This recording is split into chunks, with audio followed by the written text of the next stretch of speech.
Hi, I'm Kaden here with my brother, Cal, and you're watching Eating W's. eat the W. That's a W. Let's eat one. Let's eat one. That's a W.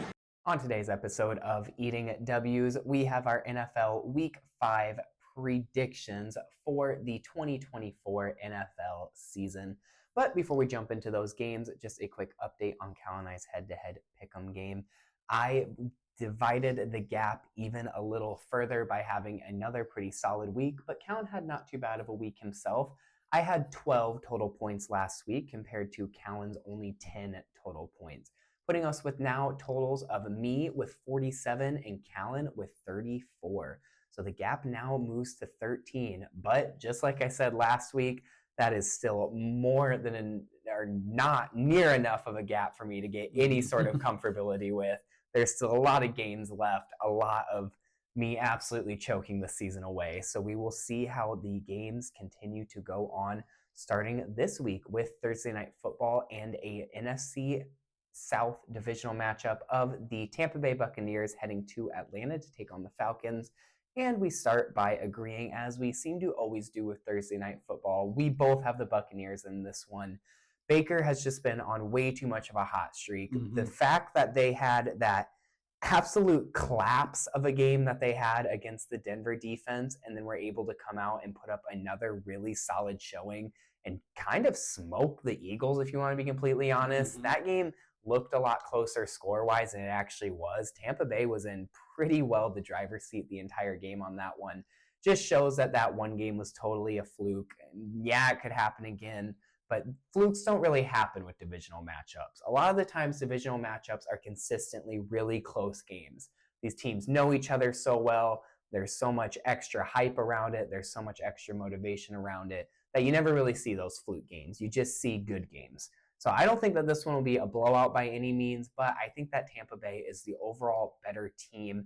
And Kirk Cousins has just been very inconsistent so far this year. He is very good at stepping up when he needs to in these divisional matchups. He's shown that his entire career. But in this case scenario, I don't think he's able to step up enough. And I think that the Bucs pick up a win in a close game. Yeah, I think that actually this one might not be as close as people think. Baker Mayfield has been on fire, and Kirk Cousins has been, like you said, inconsistent.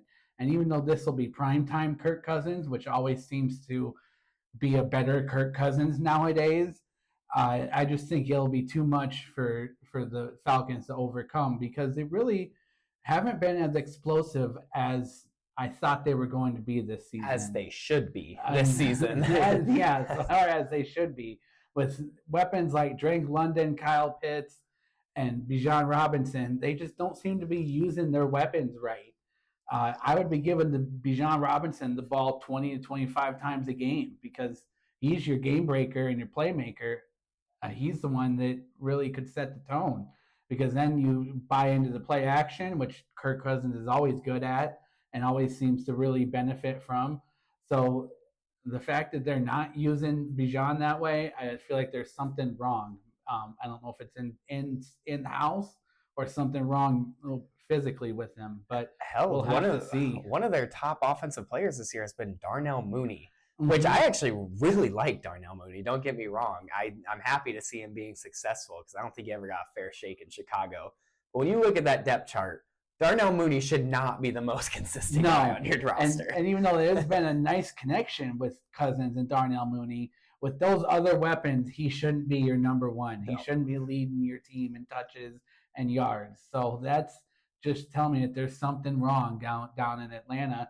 And I think that the Tampa Bay Buccaneers are ready to take advantage of that and look for Baker to have a 3-touchdown game again and maybe even surpass 300 yards again.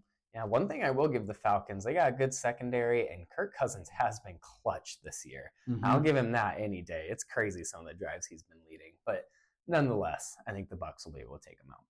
So now moving on to the morning game and the first London game this year with the New York Jets heading to London, as well as the Minnesota Vikings, who technically have the home game here.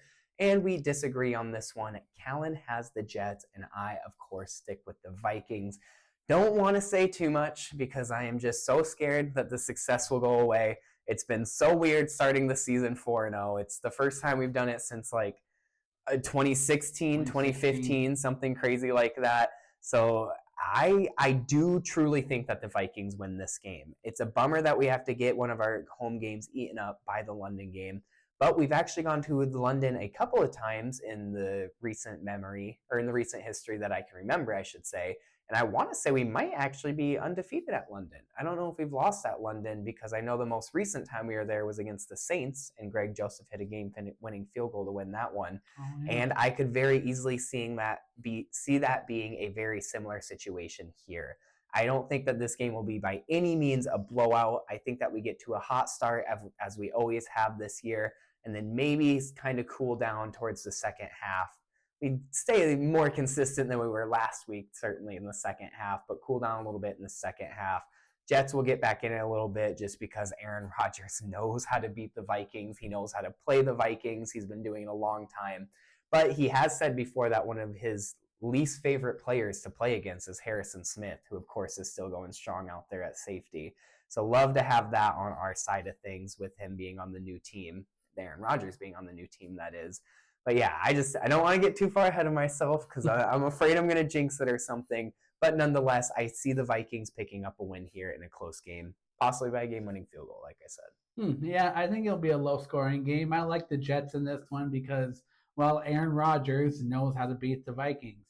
And Aaron Rodgers is coming off a pretty upsetting game last week where really the Jets should have beat the Broncos, but they didn't. They missed a field goal late in the game, which let the Broncos beat them. So there again, there's field goals losing you the game, missed field goals losing you the game. That's the big thing. So you got to watch out here and make sure you kick your field goals while in London. You're getting your kicks in at the soccer stadium. But I like the Jets in this one because even though that Vikings defense has been very daunting and leads the league in sacks, I just think that Rodgers is going to outsmart them in some way. He's way too smart of a quarterback. He's been watching this Vikings team and how they've been playing, and he just watched them beat his old team, the Packers. And I think he's going to get a little bit of revenge for the Packers and look for Rodgers to upend the Vikings and end their undefeated streak. Yeah, he's got some aggression to let out after last week, to say the least. And they cut the camera to him, of course, because who else would they cut it to after they missed that field goal? And he had the most "I'm too old for this shit" look I've ever seen in my life. It was so funny. He was just like, "Are you kidding me? What else do you want from me?" Don't leave it up to the kicker. But yeah, this should be a really fun game nonetheless. I'm excited for this matchup. Now jumping down to the middle of the board with our game of the week, we have an AFC matchup of juggernauts with the Buffalo Bills heading to Houston to take on the Texans. And we disagree again. I have the Bills in this one. Callan has the Texans. And I like the Texans in this one because the Bills were kind of exposed last week by the Baltimore Ravens. And I like the Texans to get Joe Mixon back this week and for him to have a huge game against that Buffalo Bills defense. Because it seems that there's some holes in that rushing defense for the Bills. And the Bills just recently lost Von Miller for the next 4 games. So they're going to lose some of their edge rushing prowess. And I think that because of that, the Texans and C.J. Stroud are going to be able to score a lot of points on this Buffalo Bills defense. And I would look for this one to be a shootout, a high-scoring game.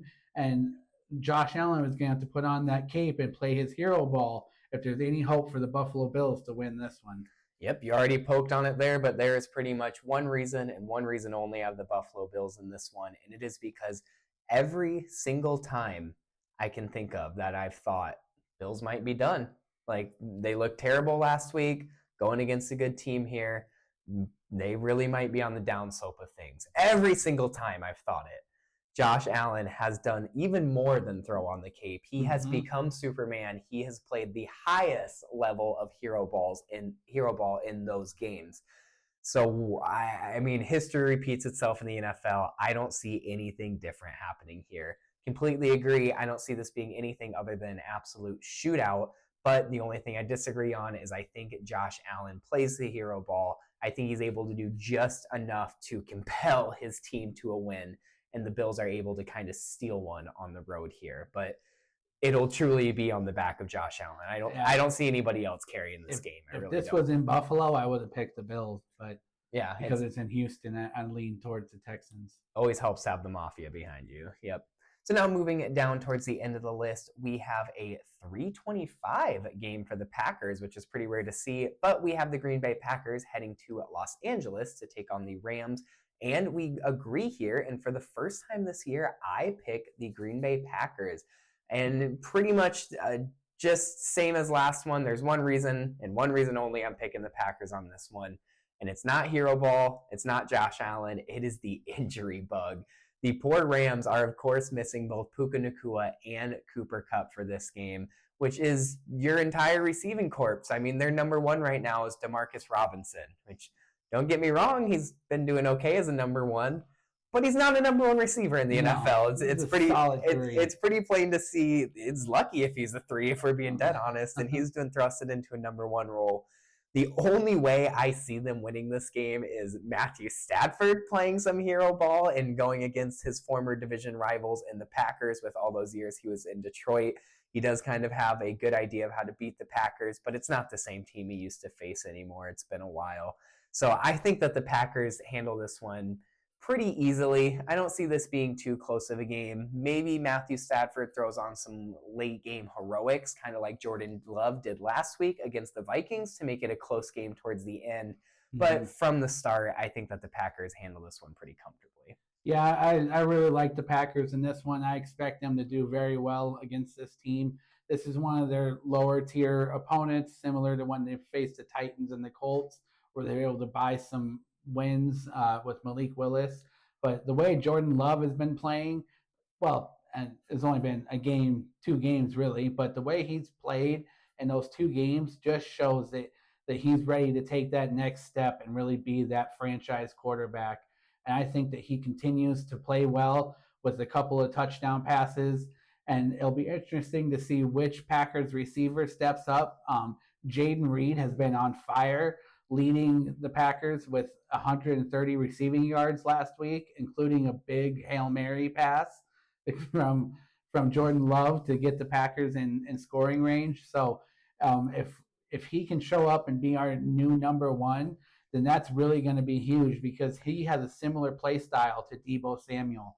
And the way that he plays, his play style is similar to Deebo Samuel. It's just that he like swerves in between traffic, and you can give him the ball on reverses. He's our punt returner.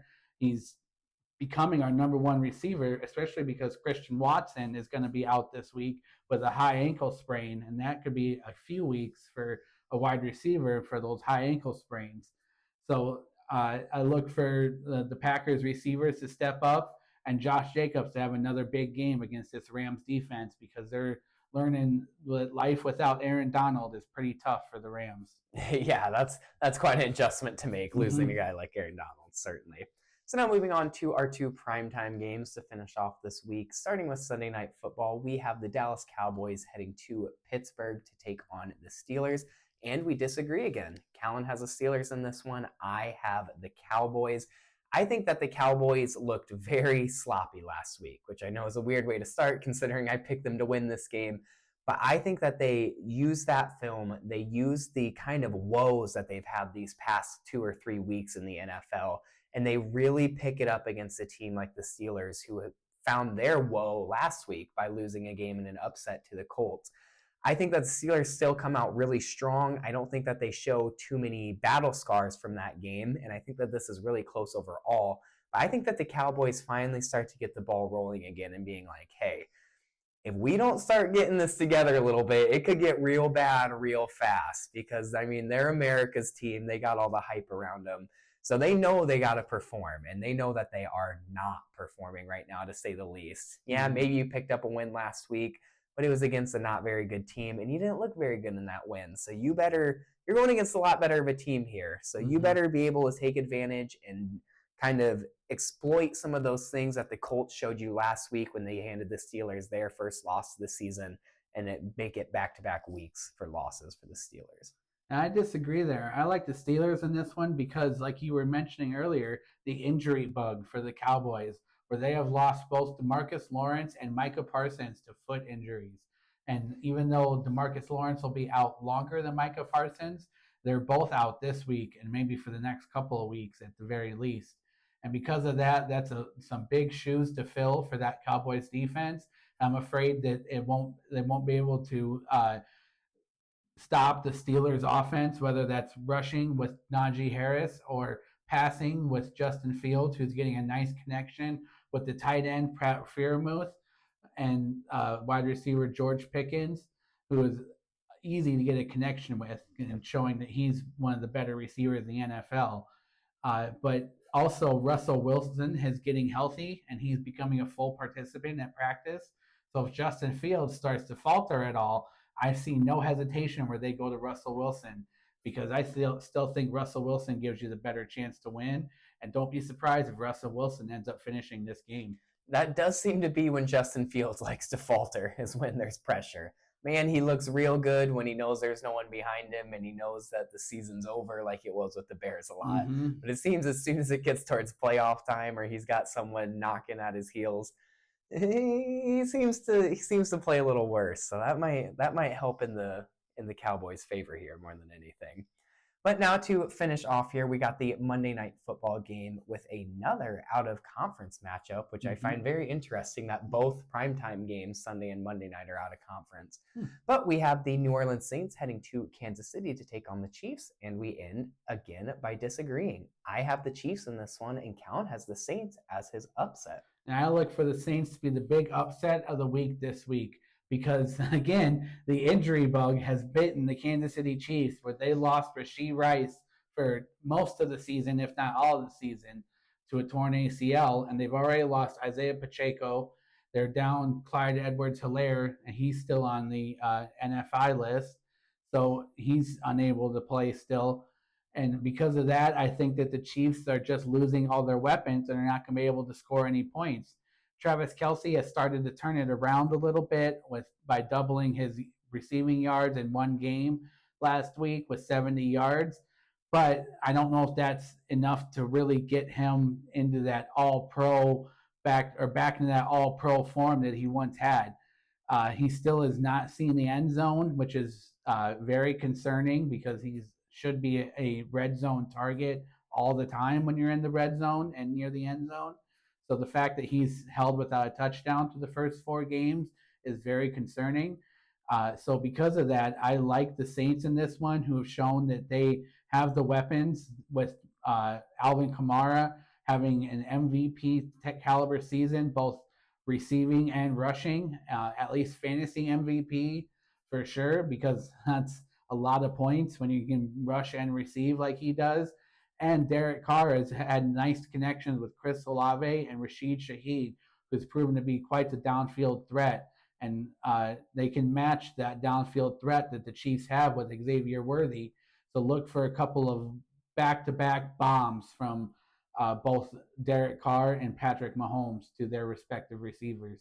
I like it. As someone who has Alvin Kamara in their work fantasy league, I can very much agree that he has been awesome to have on my fantasy team so far. But my big reason for me having the Chiefs winning in this one might shock you a little bit. It's not Travis Kelce. It's not rookie Xavier Worthy. It's not Steve Spagnuolo and that really solid defense they have. And it's not even Patrick Mahomes. It's actually none other than Kareem Hunt is my big reason for I think they will get a win in this one. He led them in rushing last week, which shows they're ready to kind of open the faucets. They're not holding him back anymore. They did sign him actually 2 weeks ago, right before the game, and he got no carries because, of course, they had literally signed him like a couple of days before the game. But then last week, they really started to work him into that game plan, and he only had about 14 rushes, but I still think he turned it into about 70 yards somewhere in that area and led not only the Chiefs, but the whole game in rushing. So I think now they're going to give him probably 20-plus touches. They're going to give him a few throws, maybe a few screen-type plays made for him. And that's just really where he thrives in that. He hasn't got to play all year. He's finally back with the Chiefs where he started. He's got a lot of great momentum and a lot of great reason to go out there and play really well. So I think he does that here this week. The last 2 weeks, the Saints have kind of shown some cracks in their armor. I mean, the week 1, week 2, and week 3, they looked literally unstoppable. Derek Carr had the most touchdowns in the league, or at least the most passing yards in the league. He was playing really solid football. And then 2 weeks ago against the Eagles, and not as much, but even last week against the Falcons, they just didn't have that oomph that they had in the first 3 weeks. So I think we continue to see not necessarily even a downhill or a huge down trek, but just kind of that steady out that they've had. I don't think they go back up to what they were to start the season.